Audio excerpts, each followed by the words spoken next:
Capítulo 4. Nicolás y Juan Pablo Rubín. Propónense nuevas artes y medios de redención. 1. Hallábase doña Lupe en el fondo de su alma, inclinada a la transacción lenta que imponían las circunstancias, mas no quiso dar su brazo a torcer, ni dejar de mostrar una inflexibilidad prudente hasta tanto que viniese Juan Pablo y hablaran, tía y sobrino, de la inaudita novedad que había en la familia. Una mañana, cuando Maximiliano estaba aún en la cama, no bien dormido ni despierto, sintió ruido en la escalera y en los pasillos. Oyó primero patadas y gritos de mozos que subían baúles, después la voz de su hermano Juan Pablo, y lo mismo fue oírla que sentir renovado en su alma aquel pícaro miedo que parecía vencido. No tenía malditas ganas de levantarse. Oyó a su tía regateando con los mozos por si eran 3 o eran 2 y medio. Después le pareció que Juan Pablo y su tía hablaban en el comedor. Si le estaría contando aquello. Seguramente, porque su tía era muy novelera, y no gustaba de que ciertas cosas se le enranciaran dentro del cuerpo. Oyó luego que su hermano se lavaba en el cuarto inmediato, y cuando doña Lupe entró a llevarle toallas, cuchichearon largo rato. Maximiliano calculó que probablemente hablarían de la herencia, pero no las tenía todas consigo. Trataba de darse ánimos, considerando que su hermano era el más simpático de la familia, el de más talento y el que mejor se hacía cargo de las cosas. Levantóse al fin de mala gana. Ya lavado y vestido, vacilaba al salir, y se estuvo un ratito con la mano en el picaporte. Doña Lupe tocó a la puerta, y entonces ya no hubo más remedio que salir. Estaba pálido y daba lástima verle. Abrazó a su hermano y en el mirar de éste, en el tono de sus palabras, conoció al punto que sabía la grande e increíble historia. No tenía ganas el joven de explicaciones ni disputas a aquellas horas, y como era un poco tarde, se apresuró a irse a la clase. Mas no tuvo sosiego en ella, ni cesó de pensar en lo que su hermano diría y haría. Esta perplejidad le arrancaba suspiros. El miedo, el pícaro miedo era su principal enemigo. Conveníale, pues, quitarse pronto la máscara ante su hermano, como se la había quitado ante doña Lupe, pues hasta que lo hiciera no se reintegraría en el uso de su voluntad. Si Juan Pablo salía por la tremenda, quizá era mejor, porque así no estaba Maximiliano en el caso de guardarle consideraciones. Pero si se ponía en un pie de astucias diplomáticas, fingiendo ceder hasta resistir con la inercia, entonces... Esto ahí lo temía más que nada. Pronto había de salir de dudas. Cuando Maximiliano entró a almorzar, ya estaba Juan Pablo sentado a la mesa, y a poco llegó doña Lupe con una bandeja de huevos fritos y lonjas de jamón. Gozosa estaba aquel día la señora porque Papitos se portaba bien, como siempre que había aumento de trabajo. «Es tan novelera esta mona», decía, «que cuando tenemos mucho que hacer, parece que se multiplica. Lo que ella quiere es lucirse, y como vea ocasiones de lucimiento, es un oro. Cuando menos hay que hacer, es cuando la pega. Me la traje a casa hecha una salvajita, y poco a poco le he ido quitando mañas. Era golosa, y siempre que iba a la tienda por algo, lo había de catar. ¿Creerás que se comía los fideos crudos? La recogí de un basurero de 4 caminos hambrienta, cubierta de andrajos. Salía a pedir, y por eso tenía todos los malos hábitos de la vagancia. Pero con mi sistema la voy enderezando. Porrazo va, porrazo viene. La verdad es que sacaré de ella una mujer en toda la extensión de la palabra. «Está tan malo el servicio en Madrid», observó Juan Pablo, «que no debe usted mirarle mucho los defectos». Durante todo el almuerzo hablaron del servicio, y a cada cosa que decían miraban a Maximiliano como interpretando su asentimiento. El joven observó que su hermano estaba serio con él, pero aquella seriedad indicaba que le reconocía hombre, pues hasta entonces le trató siempre como a un niño. El estudiante esperaba burlas, que era lo que más temía, o una reprimenda paternal. Ni una cosa ni otra se apuntaban en el lenguaje indiferente y frío de Juan Pablo. Este, después de almorzar, sintióse amagado de la jaqueca, y se echó de muy mal humor en la cama. Toda la tarde y parte de la noche estuvo entre las garras de aquella desazón, más molesta que grave. No eran sus ataques tan penosos como los de Maximiliano, y generalmente le era fácil anegar el dolor hemicráneo en la onda del sueño. Ya sabía que el cansancio de los viajes consecutivos le producía el ataque, y que éste pasaba con paciencia. Renegando de su suerte, estuvo hasta muy tarde, y al fin descansó con sosegado sueño. En tanto, doña Lupe hacía mil consideraciones sobre el apático desdén con que Juan Pablo recibiera la noticia de aquello. Había fruncido el ceño, después había opinado que su hermano era loco, y por fin, alzando los hombros, dijo: «¿Yo qué tengo que ver? ¿Es mayor de edad? Allá se las haya». Lo mismo Maximiliano que su tía habían notado que Juan Pablo estaba triste. Primero lo atribuyeron a cansancio, pero notaron luego que después de las 12 horas de sueño reparador estaba más triste aún.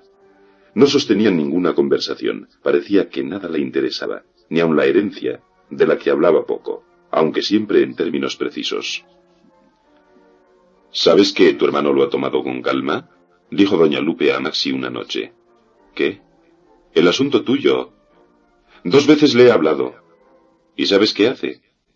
Alzar los hombros, sacudir la ceniza del cigarro con el dedo meñique y decir que ahí se las den todas». El enamorado oía con júbilo estas palabras, que eran para él un gran consuelo. Indudablemente Juan Pablo observaba la prudente regla de respetar los sentimientos y propósitos ajenos para que le respetaran los suyos. Hablaba tan poco que doña Lupe tenía que sacarle las palabras con cuchara. «O está también haciendo el trovador», decía doña Lupe, «o le pasa algo. Estoy yo divertida con mis sobrinos. Todos están con Murria. Al menos Maxi es franco y dice lo que quiere». Hubiera hurgado doña Lupe a su sobrino mayor para que le revelase la causa de su tristeza. Pero como presumía fuese cosa de política, no quiso tocar este punto delicado por no armar camorra con Juan Pablo, que era o había sido carlista, al paso que doña Lupe era liberal, cosa extraña. Liberal en toda la extensión de la palabra. Después de servir a Carlos en una posición militar administrativa, Rubín había sido expulsado del cuartel real. Sus íntimos amigos le oyeron hablar de calumnias y de celadas traidoras, pero nada se sabía concretamente.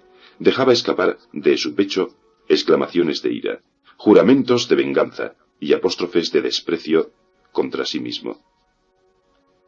«Bien merecido lo tengo, por meterme con esa gente». Cuando llegó a Madrid, echado de la corte de don Carlos, fue a casa de su tía, según costumbre antigua.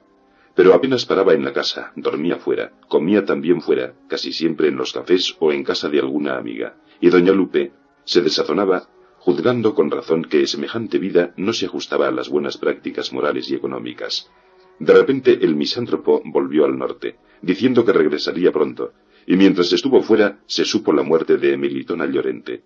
La primera noticia que de la herencia tuvo Juan Pablo diósela a su tía paterna, por una carta que le dirigió a Bayona. Preparábase a volver a España, y la carta aquella con la noticia que llevaba aceleró su vuelta. Entró por Santander, se fue a Zaragoza por Miranda, y de allí a Molina de Aragón. 10 días estuvo en esta villa, donde ninguna dificultad de importancia le ofreció la toma de posesión del caudal heredado. Este ascendía a unos 30.000 duros entre inmuebles y dinero dado a crédito sobre fincas. Y descontadas las mandas y los derechos de traslación de dominio, quedaban unos 27.000 duros. Cada hermano cobraría 9.000.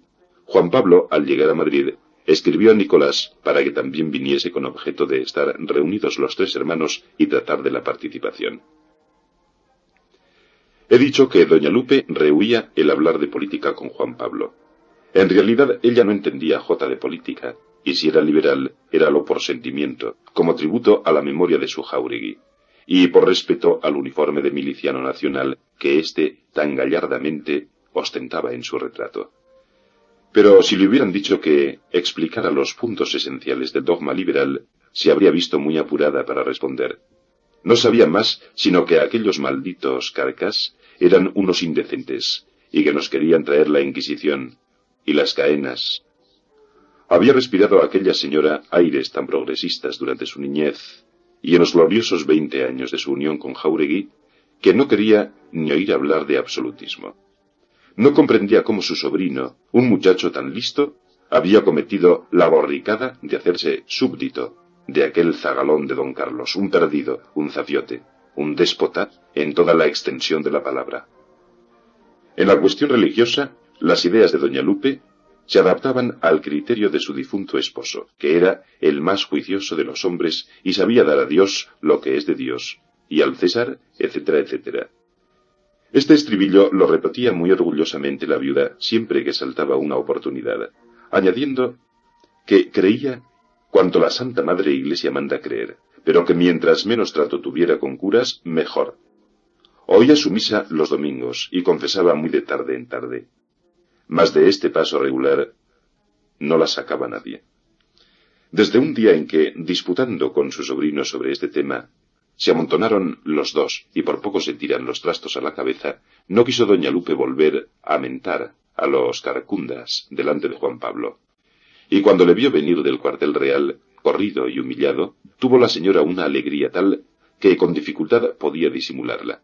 Se acordaba de su Jáuregui y de las cosas oportunas y sapientísimas que éste decía sobre todo desgraciado que se metía con curas, pues es lo mismo que acostarse con niños. Y no aprenderá, pensaba doña Lupe. Todavía es capaz de volver a las andadas y de ir allá y quitarle motas al zángano de Carlos VII. 2. Durmióse Maxi aquella noche, arrullado por la esperanza. Síntoma de conciliación era que su tía no le hablaba ya con ira, y aun parecía tenerle en verdadero concepto de hombre, o de varón. A veces hasta parecía que la insigne señora le tenía cierto respeto. Si no hay cómo mostrarse duro y decidido para que le respeten a uno. Por lo demás, doña Lupe había vuelto a cuidarlo con su acostumbrada solicitud. Le ponía en la mesa los platos de su gusto, y en su cuarto nada faltaba para su regalo y comodidad. En fin, que el pobre chico estaba satisfecho. Sentía que el terreno se solidificaba bajo sus plantas, y se reconocía más árbitro de su destino y casi triunfante en la descomunal batalla que estaba dando a su familia. En cuanto a Juan Pablo, no había nada que temer. Los dos hermanos no tenían ocasiones de hablar mucho, porque el primogénito, después de almorzar, se marchaba a uno de los cafés de la Puerta del Sol, y allí se estaba las horas muertas. Por la noche o venía muy tarde o no venía. La idea de que su hermano andaba de picos pardos regocijaba a Maxi, porque ahora se verá, decía, quién es más juicioso, quién cumple mejor las leyes de la moral, que no nos venga aquí echándoselas de plancheta con su neísmo. En suma, que mi hombre se veía más respetado y considerado desde que se las tuvo tiesas con su tía la mañana de Marras. La única persona que no participaba ni poco ni mucho de este respeto era Papitos, que cada día le trataba con familiaridad más chocarrera. «Feo, cara de pito, memo en polvo», decíale sacando un trozo de lengua tal que casi parecía inverosímil. «Valiente mico, está usted. ¿Verá cómo no le dejan casar? Sí, para usted estaba. Bobo, más que bobo». Maximiliano la despreciaba y se lo decía. «Lárgate de aquí, sinvergüenza, o te quito todas las muelas de una bofetada». «¿Busté? ¿Busté? Uy, si le cojo del primer borleo, va a parar al tejado». Más valía no hacer caso. Era una inocente que no sabía lo que se decía. Estaba Papitos arreglando el cuarto de Sito Maxi, donde se puso la cama para el cura, que debía llegar al día siguiente por la mañana. No veía el estudiante con buenos ojos este arreglo porque, siempre que su hermano Nicolás venía a Madrid y dormía en aquel cuarto, le espantaba el sueño con sus ronquidos. Eran sus fauces y conducto nasal trompeta de Jerico, con diferentes registros a cual peor. Maxi se ponía tan nervioso que a veces tenía que salirse de la cama y del cuarto. Lo que más le incomodaba era que a la mañana siguiente el cura sostenía que no había dormido nada. Indicó a doña Lupe que le librara de este martirio, poniendo a Nicolás en otra habitación. ¿Pero dónde? Si no había más aposentos en la casa. La señora le prometió ponerle la cama en su propia alcoba, si el cura roncaba mucho la primera noche. Pero ahora que me acuerdo, yo también ronco. En fin, ya se arreglará. Aunque sea en la sala, te podrás quedar. Llegó Nicolás Rubín a la mañana siguiente, y Maxi le vio entrar como un enemigo más, con quien tendría que batirse. El carácter sacerdotal de su hermano le impresionaba, pues por mucho que su tía y él hablaran contra el neísmo, un cura siempre es una autoridad en cualquier familia. A este hermano le quería Maxi menos que a Juan Pablo, sin duda por haber vivido ausente de él durante su niñez. Los dos hermanos mayores almorzaron juntos, mas no hablaron ni palotada de política por no chocar con doña Lupe. Precisamente Nicolás fue quien metió a Juan Pablo por el aro carlista, prometiéndole villas y castillos. Había dado recomendaciones para elevadas personas del cuartel real y para unos clérigos de caballería que residían en Bayona. Pero nada, como digo, se habló en la mesa. No se les ocultaba que su tía sabía hacer guardar los respetos debidos a la entidad de Jáuregui, presente siempre en la casa, por ficción mental, de que era símbolo el feo retrato que en el gabinete estaba. Hablaban del tiempo, de lo mal que se vivía en Toledo, de que el viento se había llevado toda la flor del albaricoque y de otras zarandajas, honrando sin melindres el buen almuerzo. De sobremesa, Juan Pablo propuso, puesto que estaban todos reunidos, tratar algunos puntos de la herencia que debían ponerse en claro. Él no quería propiedad rústica, y si sus hermanos lo aprobaban, recibiría su parte en metálico e hipotecas. Otras hipotecas y las tierras serían para Nicolás y Maximiliano. Estos se conformaron con lo que su hermano proponía, y a doña Lupe le dieron ganas de tomar cartas en el asunto, pero no se atrevió a intervenir en un negocio que no le incumbía. No tuvo más remedio que tragar saliva y callarse. Después le dijo a Maximiliano: «Habéis sido unos tontos. Tu hermano quiere su parte en metálico para gastarla en 4 días. Es un mano rota». «¿A mí qué me va ni qué me viene? Pues más te habría valido recibir lo tuyo en dinero contante, que bien colocado por mí te habría dado una rentita bien segura. Y si no, lo has de ver. Yo quiero saber cómo te las vas tú a gobernar con tanto olivo, tanto parral y ese pedazo de monte bajo que dicen que te toca. Lo mismo que el majagranzas de Nicolás». A todo decía que sí. Por de pronto tendréis que tomar un administrador, que os robará los ojos y os hará cada cuenta que Dios tirita. ¡Qué par de zopencos sois! Yo te miraba y te quería comer con los ojos, dándote a entender que te resistieras, y tú hecho un marmolillo. Y luego quieres echártela de hombre, de carácter. Bonito camino, sí señor. Bonito camino tomas. Otra cosa había propuesto también el primogénito, a la que accedieron gustosos los otros 2 hermanos. Cuando murió don Nicolás Rubín, todos los ingleses cobraron con las existencias de la tienda, a excepción de uno, que había sido el mejor y más fiel amigo del difunto en sus días buenos y malos. Este acreedor era Samaniego, el boticario de la calle de la Ave María, y su crédito ascendía con el interés vencido de 6% a 60 y tantos mil reales. Propuso Juan Pablo satisfacerlo como un homenaje a la justicia y a la buena memoria de su querido padre, y se votó afirmativamente por unanimidad. La misma doña Lupe aprobó este acuerdo, que si recortaba un poco el capital de la herencia era un acto de lealtad y como una consagración póstuma de la honradez de su infeliz hermano. Samaniego no había reclamado nunca el pago de su deuda, y esta delicadeza pesaba más en el ánimo de los Rubín para pagarle.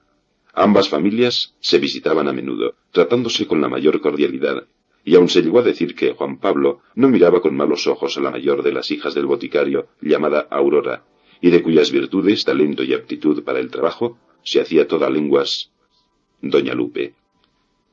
Aprobadas la participación propuesta por Juan Pablo y la cancelación del crédito de Samaniego, Maximiliano, con estas cosas, se sentía cada vez más fuerte. Había tomado acuerdos en consejo de familia, luego era hombre. Si tenía la personalidad legal, ¿cómo no tener la otra? Figurábase que algo crecía y se vigorizaba dentro de él, y hasta llegó a imaginar que, si le pusieran en una báscula, había de pesar más que antes de aquellas determinaciones. Sin duda tenía también más robustez física, más dureza de músculos, más plenitud de pulmones. No obstante, estaba sobre ascuas hasta que su hermano el cleriguito no se explicase.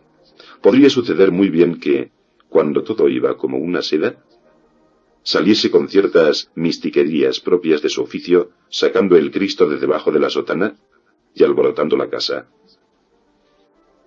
La noche del mismo día en que se trató de la herencia, supo Nicolás lo que pasaba, y no lo tomó con tanta calma como Juan Pablo. Su primer arranque fue la indignación.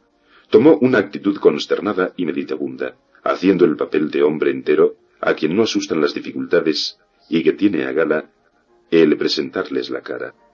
Las relaciones entre Nicolás y la viuda, que habían sido frías hasta un par de meses antes de los sucesos referidos, eran en la fecha de estos muy cordiales, y no porque tía y sobrino tuviesen conformidad de genio, sino por cierta coincidencia en procederes económicos que atenuaba la gran disparidad entre sus caracteres.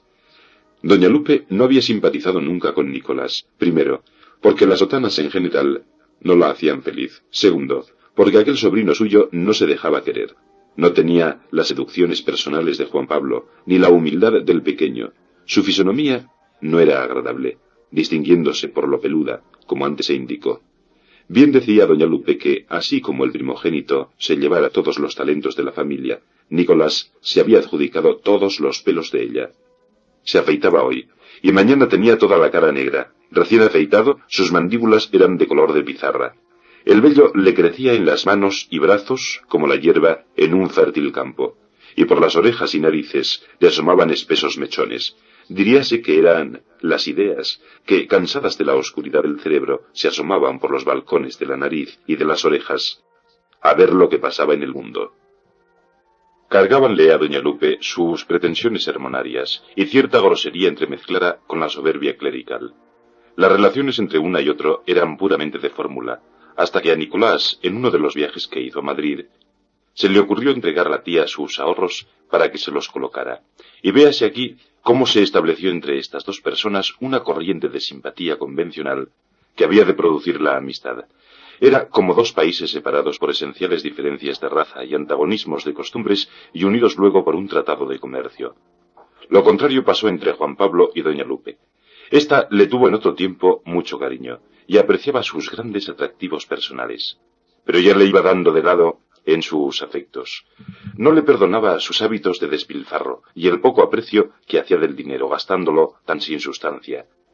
Ni una sola vez, ni una, le había dado un pico para que se lo colocase a rédito. Siempre estaba a la cuarta pregunta, y como pudiera sacarle a su tía alguna cantidad por medio de combinaciones dignas del mejor hacendista, no dejaba de hacerlo. Y a la viuda se la requemaba la sangre con esto. Véase, pues, cómo se entendía mejor con el más antipático de sus sobrinos que con el más simpático. 3. Conocedor Nicolás de la tremenda noticia, le faltó tiempo para pegar la hebra de su soporífero sermón, solo interrumpido cuando Papitos trajo la ensalada. Porque Nicolás Rubín no podía dormir si no le ponían delante, a punto de las 11, una ensalada de lechuga o escarola, según el tiempo, bien aliñada, bien meneada, con el indispensable ajito frotado en la ensaladera y la golosina del apio en su tiempo. Había comido muy bien el dichoso cura, circunstancia que no debe notarse, pues no hay memoria de que dejara de hacerlo cumplidamente ningún día del año. Pero su estómago era un verdadero molino, y a las 3 horas de haberse llenado había que cargarle otra vez. Esto no es más que debilidad, decía poniendo una cara grave y a veces consternada, y no hay idea de los esfuerzos que he hecho por corregirla. El médico me manda que coma poco, y a menudo. Cayó sobre aquel forraje de la ensalada, e inclinaba la cara sobre ella como el bruto sobre la cavidad del pesebre lleno de hierba. Le diré a usted, tía, murmuraba con el gruñido que la masticación le permitía. Yo no soy de mucho comer, aunque lo parezca. ¿Podía serlo más? Come, hijo, que el comer no es pecado gordo. Le diré a usted, tía. No le dijo nada porque la operación aquella de mascar los jugosos tallos de la escarola absorbía toda su atención. Los gruesos labios le relucían con la pringue, y ésta se le escurría por las comisuras de la boca, formando un hilo corriente, que hubiera descendido hasta la garganta si los cañones de la malra para barba no lo detuvieran. Tenía puesto un gorro negro de lana, con borlita, que le caía por delante al inclinar la cabeza, y se retiraba hacia atrás cuando la alzaba. A doña Lupe no lo podía remediar, le daba asco el modo de comer de su sobrino, considerando que más le valía saber algo menos de cosas teológicas y un poquito más de arte de urbanidad. Como estaban los dos solos, dábale bromas sobre aquello del comer poco y a menudo, pero él se apresuró a variar la conversación llevándola al asunto de Maxi. Una cosa muy seria, tía, pero muy seria. Sí que lo es, pero creo muy difícil quitársela de la cabeza. Eso Corre de mi cuenta. Ah, si no tuviera yo otras montañas que levantar en vilo, dijo el clérigo, apartando de sí la ensaladera en la cual no quedaba ni una hebra. Verá usted. Verá usted si le vuelvo yo del revés como un calcetín. Para esas cosas me pinto. No pudo concluir la frase porque le vino de lo hondo del cuerpo a la boca una tan voluminosa cantidad de gases, que las palabras tuvieron que echarse a un lado para darle salida. Fue tan sonada la regurgitación que doña Lupe tuvo que apartar la cara, aunque Nicolás puso la palma de la mano delante de la boca a guisa de mampara. Este movimiento era una de las pocas cosas relativamente finas que sabía. Me pinto solo. Terminó cuando ya los fluidos se habían difundido por el comedor. Verá usted.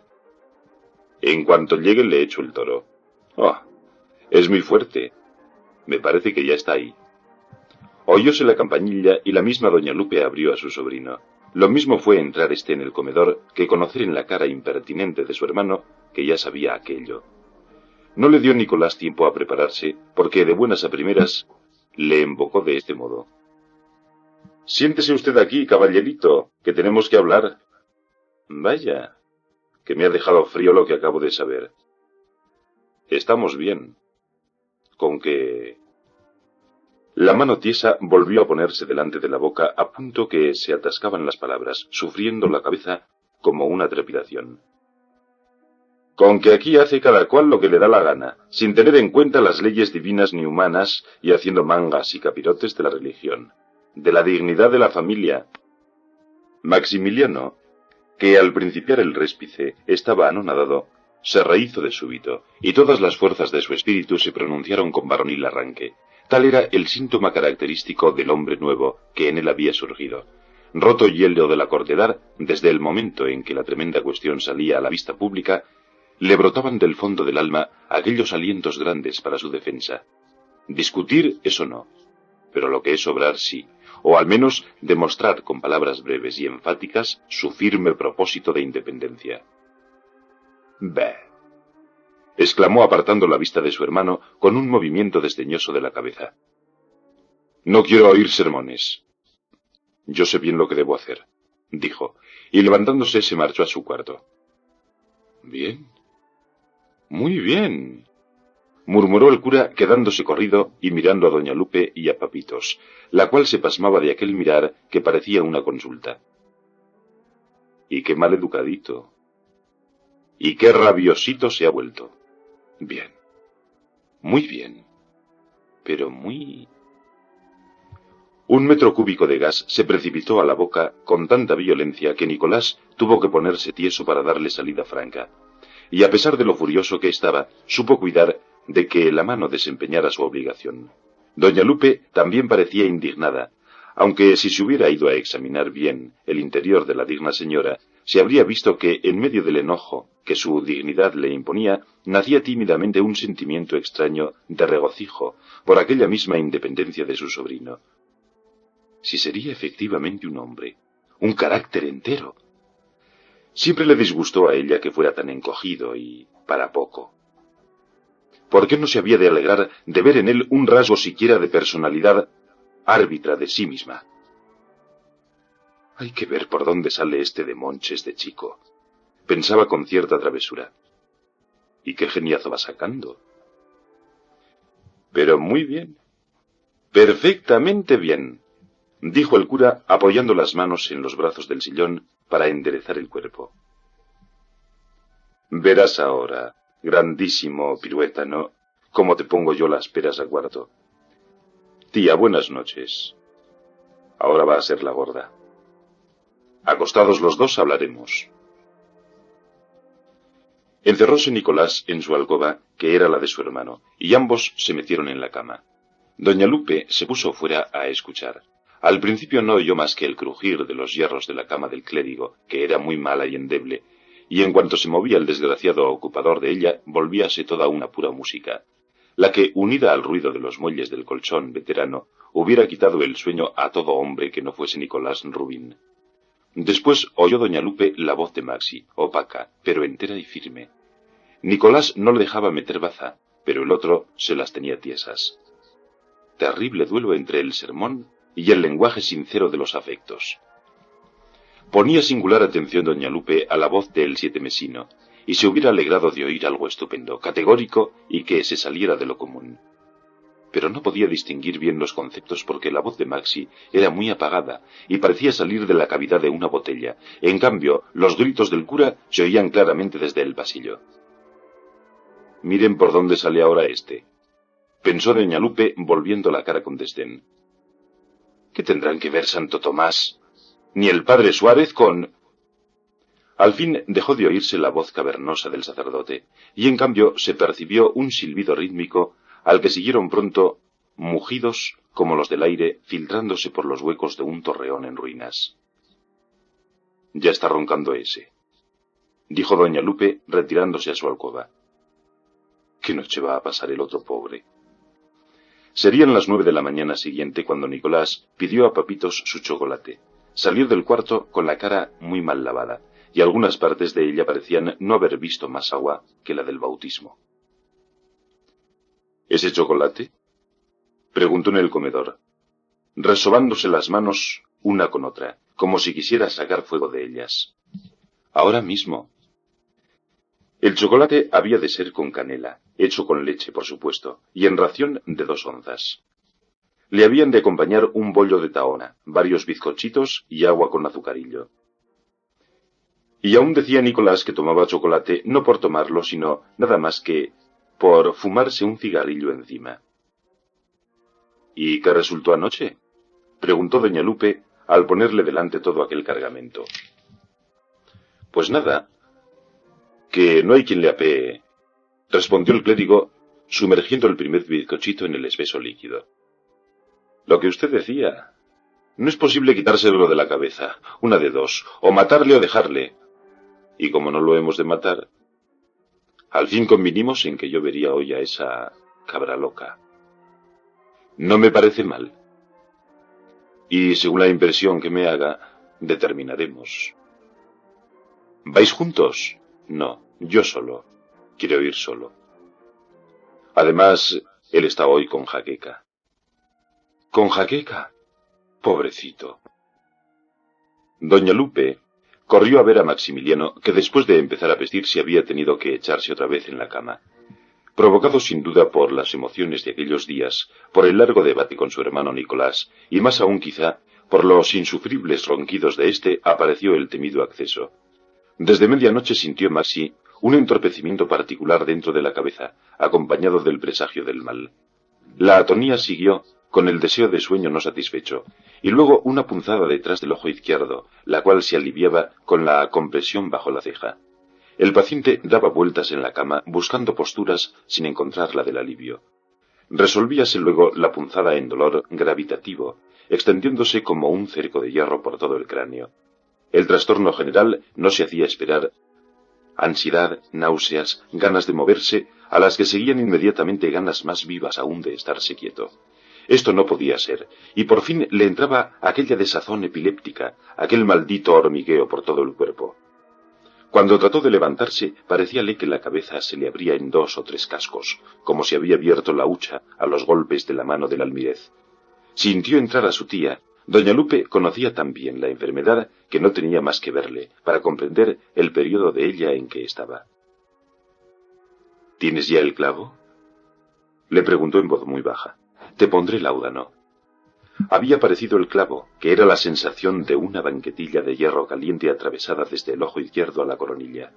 Después pasaba al ojo derecho este suplicio, algo atenuado ya. Doña Lupe, tan cariñosa como siempre, le puso láudano, y arreglando la cama y cerrando bien las maderas, le dejó para ir a hacer una taza de té. Porque era preciso que tomase algo. El enfermo dijo a su tía que si iba a Olmedo a buscarle para ir a clase, le dejase pasar para hacerle un encargo. Fue Olmedo, y Maximiliano le rogó corriese a avisar a Fortunata la visita del clérigo, para que estuviese prevenida. «Oye, adviértele que tenga mucho cuidado con lo que dice, que hable sin miedo y con sinceridad. Basta con esto. Dile cómo estoy, y que no la podré ver hasta mañana». 4. El aviso, puntualmente transmitido por Olmedo, de la visita del cura puso a Fortunata en gran confusión. Parecióle al pronto un honor harto grande, luego compromiso, porque la visita de persona tan respetable indicaba que la cosa iba de veras. No se conceptuaba, además, con bastante finura para recibir a sujetos de tanta autoridad. ¿Un señor eclesiástico? Qué vergüenza voy a pasar. Porque de seguro me preguntará cosas como cuando una se va a confesar. ¿Y cómo me pondré? ¿Me vestiré con los trapitos de cristianar o de cualquier manera? Quizás sea mejor ponerme hecha un pingo. A lo pobre. Para que no crea... No, no es propio. Me vestiré decente y modestita. Despachados los más urgentes quehaceres del día, peinóse con mucha sencillez, se puso su vestido negro, las botas nuevas, púsose también su pañuelo de lana oscuro, sujeto con un imperdible de metal blanco que representaba una golondrina, y mirándose al espejo, aprobó su perfecta facha de mujer honesta. Antes de arreglarse, había almorzado precipitadamente con poca gana, porque no le gustaban visitas tan serias, ni sabía lo que en ellas había de decir. La idea de soltar alguna barbaridad o de no responder derechamente a lo que se le preguntara le quitó el apetito. Y bien mirado, ¿qué necesidad tenía ella de visitas de curas? Pero no tuvo tiempo de pensar mucho en esto, porque de repente, ¡tilín! Era próximamente la 1:30. Corrió a abrir la puerta. El corazón le saltaba en el pecho. La figura negra avanzó por el pasillo para entrar en la salita. Fortunata estaba tan turbada que no acertó a decirle que se sentase y dejara la canaleja. Maxi, que al hablar de la familia se dejaba guiar más por el amor propio que por la sinceridad, le había hecho 1000 cuentos hiperbólicos de Nicolás, pintándole como persona de mucha virtud y talento, y ella se los había creído. Por eso se desilusionó algo al ver aquella figura tosca de cura de pueblo, aquellas barbas mal rapadas y la abundancia de vello negro que parecía cultivado para formar cosecha. La cara era desagradable, la boca grande y muy separada de la nariz, corva y chica, la frente espaciosa pero sin nobleza, el cuerpo fornido, las manos largas, negras y poco familiarizadas con el jabón, la tez morena, áspera y aceitosa. El ropaje negro del cura revelaba desaseo, y este detalle bien observado por Fortunata la ilusionó otra vez respecto a la santidad del sujeto, porque en su ignorancia suponía la limpieza reñida con la virtud. Poco después, notando que su futuro hermano político olía, y no a ámbar, se confirmó en aquella idea. «Parece que está usted como asustada», dijo Nicolás con fría sonrisa clerical. «No me tenga usted miedo. No me como a la gente. ¿Se figura usted a lo que vengo?» «Sí, señor». «No, digo, me figuro. Maximiliano es un tarambana», afirmó el clérigo con la seguridad burlesca del que se siente frente a un interlocutor demasiado débil. «Y usted lo debe de conocer como le conozco yo». «Ahora ha dado en la simpleza de casarse con usted». «No, si no me enfado. No crea usted que la voy a reñir. Yo soy moro de paz, amiga mía, y vengo aquí a tratar la cosa por las buenas. Mi idea es esta. Ver si es usted una persona juiciosa, y si, como persona juiciosa, comprende que esto del casorio es una botaratada, ni más ni menos. Y si lo reconoce así, pretendo... Esta es la cosa, que usted misma sea quien se lo quite de la cabeza, ni menos ni más». Fortunata conocía La dama de las camelias, por haberla oído leer.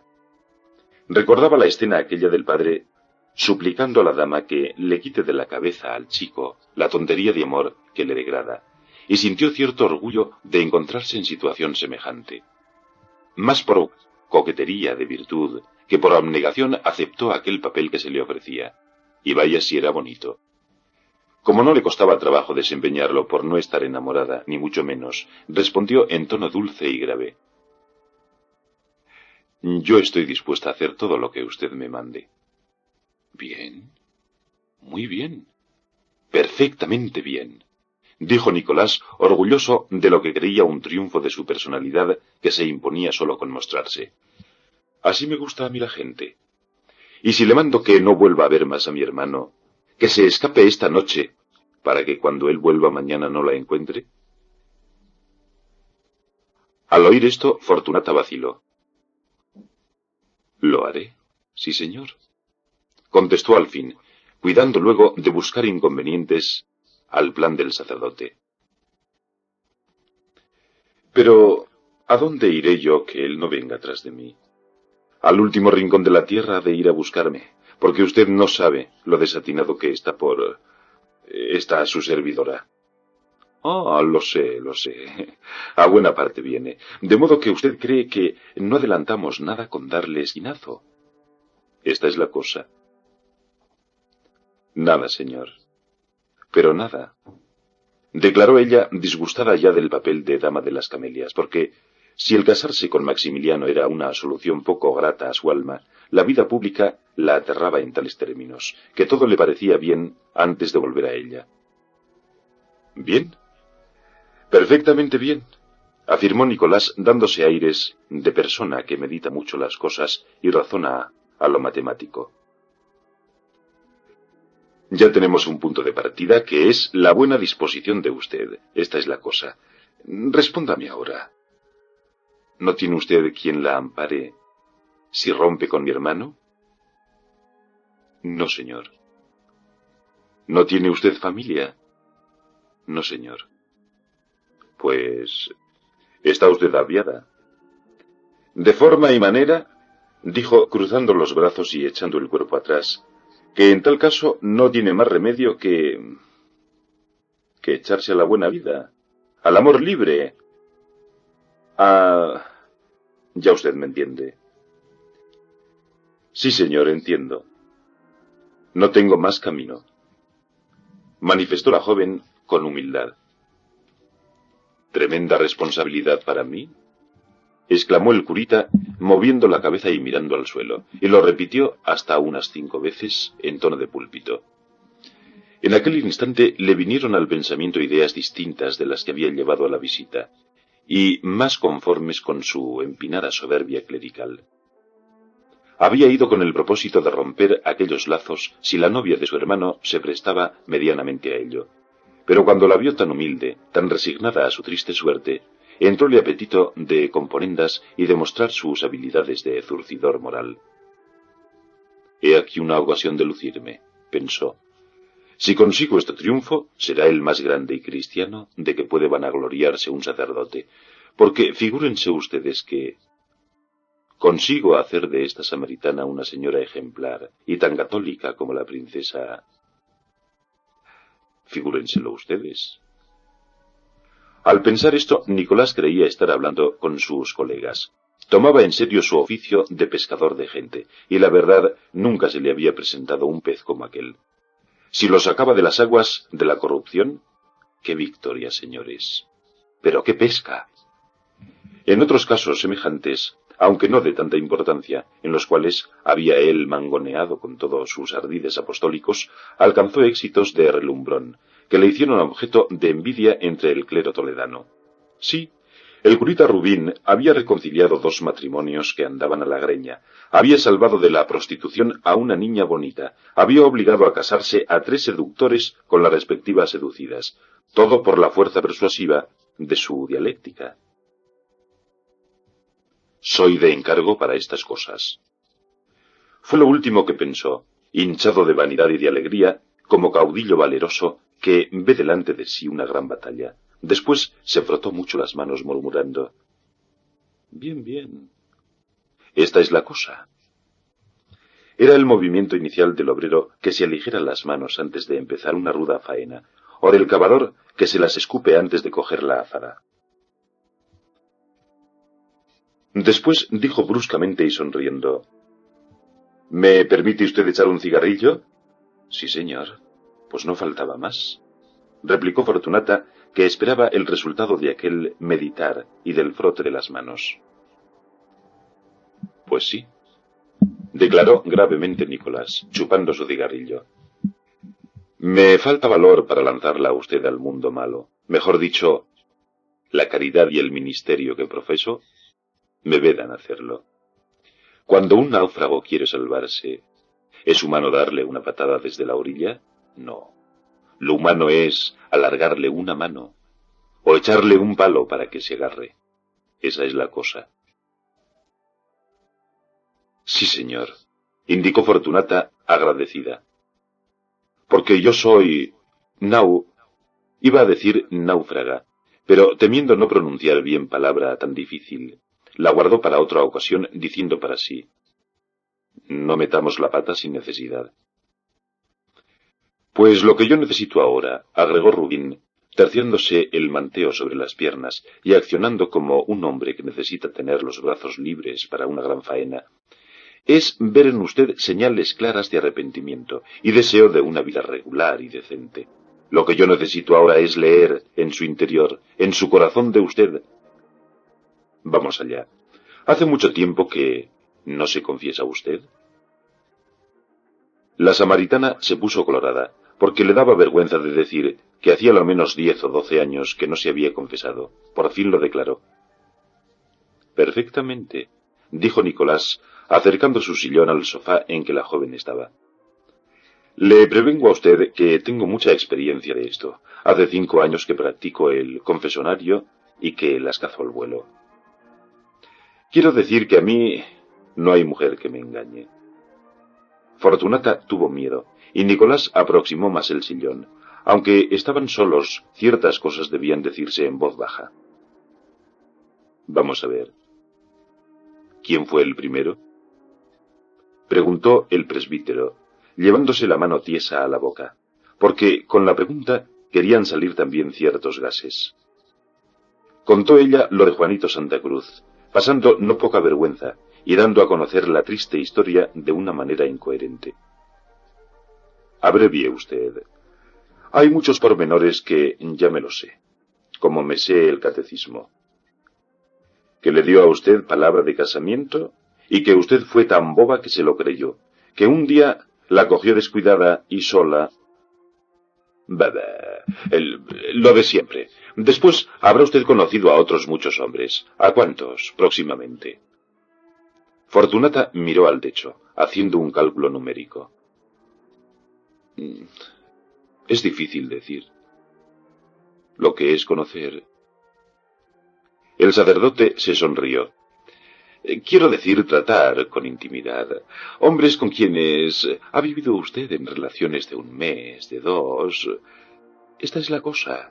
No me refiero a los conocimientos de un instante, que eso vendrá después. Pues serán, dijo ella, pasando un rato muy malo. Vamos. No se asuste usted del número. Pues podrán ser como unos 8. Deje usted que me acuerde bien. Basta ya. Lo mismo da 8 que 12, o que 812. ¿Le repugna a usted la memoria de esos escándalos? Oh, sí, señor. ¿Crea usted que no los puede ver ni pintados? Lo creo. Valientes pillos. Sin embargo, dígame usted, ¿no volvería a tener amistad con alguno de ellos si la solicitara? Con ninguno, dijo Fortunata. ¿De veras? Piénselo usted bien. Fortunata lo pensó, y al cabo de un ratito, la lealtad y buena fe con que se confesaba mostráronse en esta declaración. Con uno... qué sé yo... pero no puede ser. Déjese usted de que pueda o no pueda ser. Ese uno, esa excepción de su hastío, es el primero. Ese tal don Juanito. No necesita usted confirmarlo. Me sé estas historias al dedillo. ¿No ve usted, hija mía, que he sido confesor de las arrepentidas de Toledo durante 5 años largos de talle? Pero no puede ser. Está casado. Es muy feliz. Y no se acuerda de mí. A saber, a saber. Pero en fin, usted confiesa que es el único sujeto a quien de veras quiere, el único por quien de veras siente apetito de amores y esa tontería que ustedes las mujeres. El único. Y a los demás, que los parta un rayo. A los demás nada.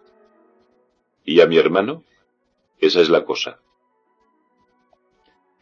Lo brusco de la pregunta aturdió a la penitente. No la esperaba, ni se acordaba para nada en aquel momento del pobre Maxi. Como era tan sincera, no pensó ni por un momento en alterar la verdad, las cosas claras. Además, el clérigo aquel parecíale muy listo, y si se le decía una cosa por otra, conocería el embuste.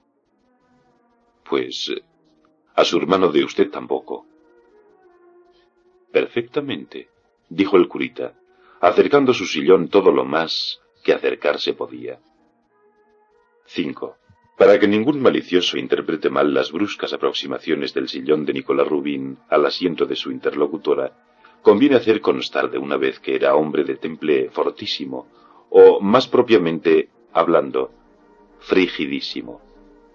La belleza femenina no le conmovía, o le conmovía muy poco, razón por la cual su castidad carecía de mérito. La carne que a él le tentaba era otra, la de ternera, por ejemplo, y la de cerdo más, en buenas magras, chuletas riñonadas o solomillo bien puesto con guisantes. Más pronto se le iban los ojos detrás de un jamón que de una cadera, por suculenta que ésta fuese, y la mejor falda para él era la que da nombre al guisado. Jactábase de su inapetencia mujeril, haciendo de ella una estupenda virtud. Pero no necesitaba andar a cachetes con el demonio para triunfar. Las embestidas del sillón eran simplemente un hábito de confianza, adquirido con el uso del secreto penitenciario. Lo que se llama querer, dijo Fortunata haciendo esfuerzos para expresarse claramente. Querer, ¿entiende usted? No. Pero aprecio, estimación, sí. De modo que no hay lo que llaman ilusión. No, señor. Pero hay esa afición tranquila que puede ser principio de una amistad constante, de ese afecto puro, honesto y reposado que hace la felicidad de los matrimonios. Fortunata no se atrevió a responder claro. Le parecía mucho lo que el eclesiástico proponía. Recortándolo algo, se podía aceptar. Puedo llegar a quererle con el trato. Perfectamente. Porque es preciso que usted se fije bien en una cosa. Eso de la ilusión es pura monserga. Eso es para bobas. Ilusionarse con un caballerete porque tenga los ojos así o asao. Porque tenga el bigotito de esa manera, el cuerpo derecho y el habla dengosa, es propio de hembras salvajes. Amar de ese modo no es amar, es perversión, es vicio, hija mía. El verdadero amor es el espiritual. Y la única manera de amar es enamorarse de la persona por las prendas del alma.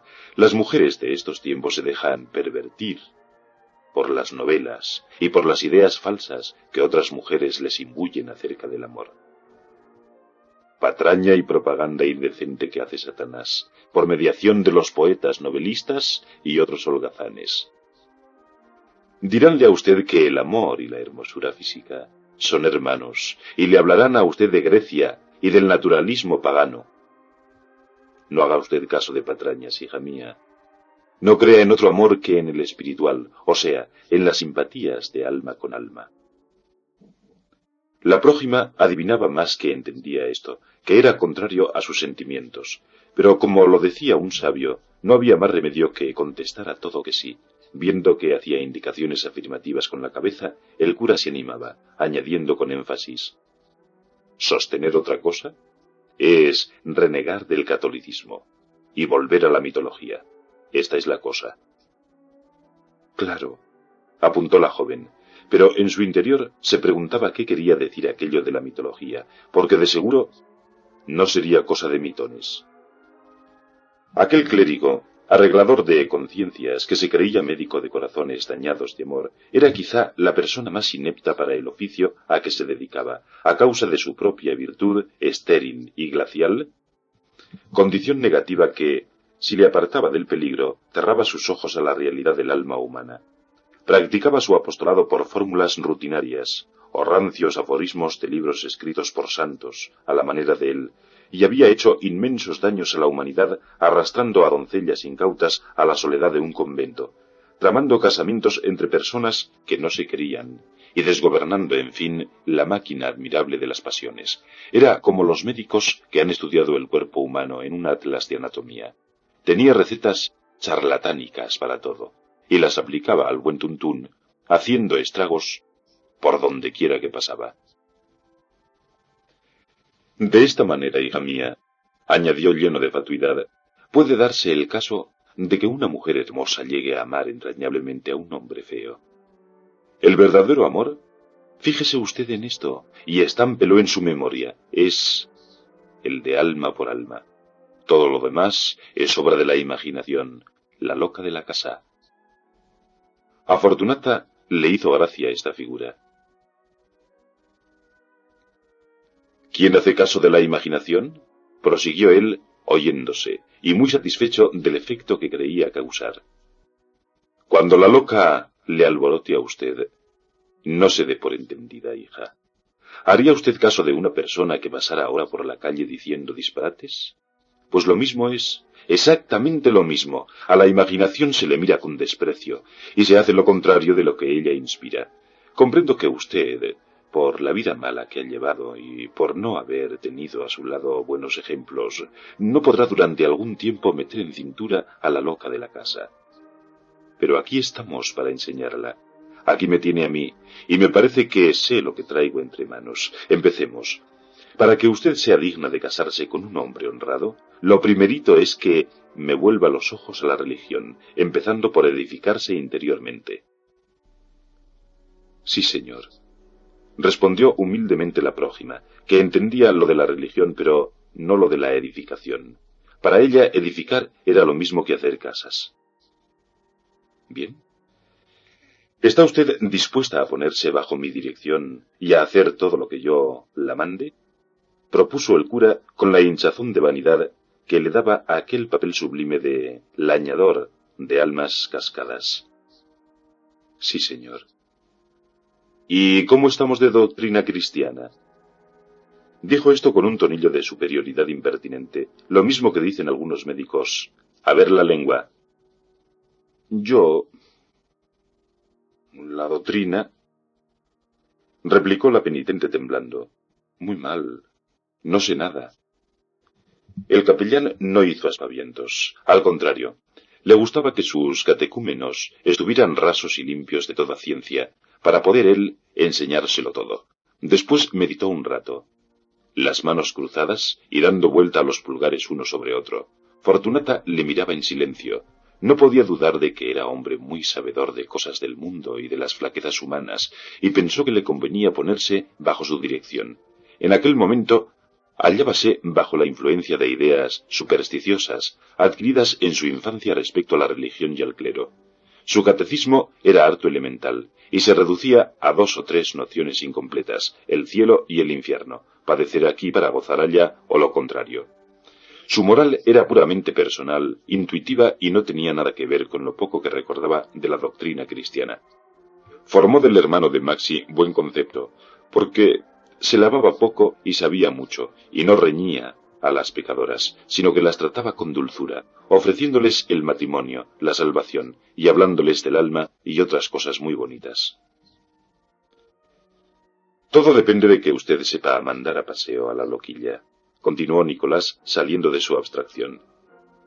Ya sabe usted lo que Jesús le dijo a la samaritana cuando habló con ella en el pozo, en una situación parecida a la que ahora tenemos usted y yo. Fortunata se sonrió afectando entender la cita, pero se había quedado a oscuras. Si quiere usted mejorar de vida y edificársenos interiormente para adquirir la fuerza necesaria, aquí me tiene. Pues ¿para qué estamos? Cuando yo considere segura la reforma de usted, quizá no ponga tantos peros al casorio con mi hermano. El pobre está loco por usted. Me dijo anoche que si no le dejamos casar, se muere. Mi tía quiere quitárselo de la cabeza, mas yo le dije, calma, calma, las cosas hay que verlas despacio. No nos precipitemos, tía. Y por eso me vine aquí. Me comprometo a curarle a usted esa enfermedad de la imaginación que consiste en tener cariño al hombre indigno que la perdió. Conseguido esto, amará usted al que ha de ser su marido, y le amará con ilusión espiritual, no de los sentidos, ni más ni menos. Ah, he alcanzado yo tantos triunfos de estos. He salvado a tanta gente que se creía dañada para siempre. Convénzase usted. En esto, como en otras cosas, todo es ponerse a ello. Todo es empezar. Imagínese usted lo bien que estará cuando se nos reforme. Vivirá feliz y considerada, tendrá un nombre respetable. Y habrá quien la adore, no por sus gracias personales, que maldito lo que significan, sino por las espirituales, que es lo que importa. Al principio tendrá usted que hacer algunos esfuerzos. Será preciso que se olvide de su buen palmito. Esto es quizá lo más difícil. Pero hagámonos cuenta de que la única hermosura verdad es la del alma, hija mía, porque de la del cuerpo dan cuenta los gusanos. Esto le pareció muy bien a la pecadora, y decía que sí con la cabeza. Pues vamos a cuentas. Usted quiere que establezcamos la posibilidad, esta es la cosa, la posibilidad de casarse con un rubín. Sí, señor, respondió Fortunata con cierto miedo, espantada aún por aquello de los gusanos. Pues es preciso que se nos someta usted a la siguiente prueba, dijo el cura tapándose un bostezo, porque eran ya las 4 y no habría tenido inconveniente en tomar una friolera. Hay en Madrid una institución religiosa de las más útiles, la cual tiene por objeto recoger a las muchachas extraviadas y convertirlas a la verdad por medio de la oración, del trabajo y del recogimiento. Unas, desengañadas de la poca sustancia que se saca al deleite, se quedan allí para siempre. Otras salen ya edificadas, bien para casarse, bien para servir en casas de personas respetabilísimas. Son muy pocas las que salen para volver a la perdición. También entran allí señoras decentes a expiar sus pecados, esposas ligeras de cascos que han hecho alguna trastada a sus maridos, y otras que buscan en la soledad la dicha que no tuvieron en el bullicio del mundo. Fortunata seguía dando cabezadas. Había oído hablar de aquella casa que era el convento de las Micaelas. Perfectamente, así se llama. Bueno, usted va allá y la tenemos encerradita durante 3, 4 meses o más. El capellán de la casa es tan amigo mío que es como si fuera yo mismo. Él la dirigirá a usted espiritualmente, puesto que yo no puedo hacerla porque tengo que volverme a Toledo.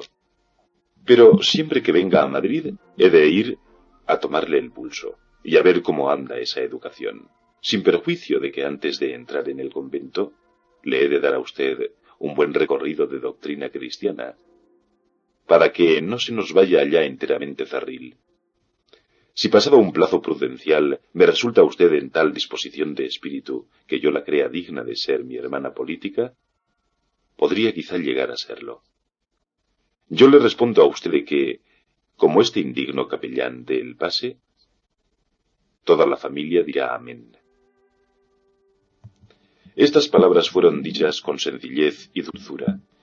Eran una de sus mejores y más estudiadas recetas, y tenía para ello un tonillo de convicción que hacía efecto grande en las inexpertas personas a quienes se dirigían. En Fortunata fue tan grande el efecto que casi se le saltaron las lágrimas.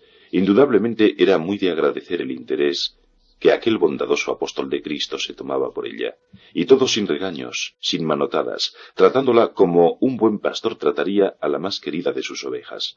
A pesar de esta excelente disposición de su ánimo, la infeliz vacilaba un poco. De una parte, la seducía la vida retirada, silenciosa y cristiana del claustro. Bien pudiera ser que allí se cerrase por completo la herida de su corazón. Había que probarlo al menos. De otra parte, la aterraba lo desconocido.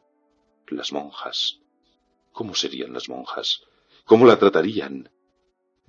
Pero Nicolás se adelantó a sus temores, diciéndole que eran las señoras más indulgentes y cariñosas que se podían ver. A la samaritana se le aguaron los ojos, y pensó en lo que sería ella convertida de chica en señora. La imaginación limpia de aquella maleza que la perdía, la conciencia hecha de nuevo, el entendimiento iluminado por 1000 cosas bonitas que aprendería. La misma imaginación, a quien el maestro había puesto que no había por dónde cogerla, fue la que le encendió fuegos de entusiasmo en su alma, infundiéndole el orgullo de ser otra mujer distinta de lo que era. Pues sí, quiero entrar en las Micaelas, afirmó con arranque. Pues nada, a purificar se tocan. ¿Ve usted cómo nos hemos entendido?, dijo el clérigo con alegría, levantándose. Cansado ya de tanto discutir, yo le dije a mi hermano, si tu pasión es tan fuerte que no la puedes combatir, pon el pleito en mis manos, tonto, que yo te lo arreglaré. Si es mi oficio, si para eso estamos, si no sé hacer otra cosa. ¿Para qué serviría yo si no sirviera para enderezar torceduras de estas? El orgullo le rezumaba por todos los poros como si fuera sudor. Los ojos le brillaban. Cogió la canaleja diciendo, volveré por aquí. Hablaré a mi hermano y a mi tía. Tenemos ya una gran base de arreglo, que es su conformidad de usted con todo lo que le mande este pobre sacerdote. Fortunata, al darle la mano, se la besó. Las últimas palabras de la visita fueron referentes al mal tiempo, a que él no podía estar en Madrid sino 2 semanas, y por fin a la jaqueca que tenía Maximiliano aquel día. Es mal de familia, yo también las padezco, pero lo que principalmente me trae descompuesto ahora es un pícaro mal de estómago. Debilidad, dicen que es debilidad. Tengo que comer muy a menudo, y muy poca cantidad. Esta es la cosa. Es efecto del excesivo trabajo. ¿Qué le vamos a hacer? Al llegar esta hora se me pone aquí un perrito, lo mismo que un perrito que me estuviera mordiendo. Y como no le eche algo al condenado, me da muy mal rato. Si quiere usted, aguarde usted. Yo, dijo Fortunata pasando revista mental a su pobre despensa. Quite usted allá, criatura, no faltaba más. ¿Piensa que no me puedo pasar? No es que yo apetezca nada, lo tomo hasta con asco, pero me sienta bien. Conozco que me sienta bien. Si quiere usted traeré. No tengo en casa, pero bajaré a la tienda. Quite usted allá. No me lo diga ni en broma. Vaya. Abur. Abur. Y cuidarse. Cuidarse mucho, ¿eh? Que andan pulmonías. El clérigo salió y fue a casa de un amigo donde le solían dar, en aquella crítica hora, el remedio de su debilidad de estómago. 6. En la noche de aquel memorable día, y cuando la jaqueca se le calmó, pudo enterarse Maxi de que su hermano había ido a la calle de Pelayo y de que sus impresiones no habían sido malas, según declaración del propio cura. Daba mucha importancia a su apostolado, y cuando le caía en las manos uno de aquellos negocios de conquista espiritual, exageraba los peligros y dificultades para dar más valor a su victoria. El otro se abrasaba en impaciencia, mas no conseguía obtener de Nicolás sino medias palabras. Allá veremos. Estas no son cosas de juego. Ya tengo las manos en la masa. No es mala masa, pero hay que trabajarla a pulso. Esta es la cosa. He de volver allá. Es preciso que tengas paciencia. Pues tú qué te crees. El pobre chico no veía las santas horas de que llegase el día para saber por ella pormenores de la conferencia. Fortunata le vio entrar sobre las 10, pálido, como la cera, convaleciente de la jaqueca que le dejaba mareos, aturdimiento y fatiga general. Se echó en el sofá, cubrióle su amiga la mitad del cuerpo con una manta, púsole almohadas para que recostase la cabeza. Y a medida que esto hacía, le aplacaba la curiosidad contándole precipitadamente todo. Aquella idea de llevarla al convento como a una casa de purificación parecióle a Maxi prueba estupenda del gran talento catequizador de su hermano. A él le había pasado vagamente por la cabeza algo semejante, mas no supo formularlo. Qué insigne hombre era Nicolás. Ocurrírsele aquello. Tamizada por la religión, Fortunata volvería a la sociedad limpia de polvo y paja, y entonces, ¿quién osaría dudar de su honorabilidad? El espíritu del sietemesino, revuelto desde el fondo a la superficie por la pasión, como un mar sacudido por furioso huracán, se corría, digámoslo así, de una parte a otra, explayándose en toda idea que se le pusiese delante. Así, lo mismo fue presentársele la idea religiosa que tenderse hacia ella y cubrirla toda con impetuosa y fresca onda. La religión, qué cosa tan buena, y él tan torpe que no había caído en ello. No era torpeza, sino distracción. Es que andaba muy distraído. Y su manceba, que más bien era ya novia, se le apareció entonces con aureola resplandeciente y se revistió de ideales atributos.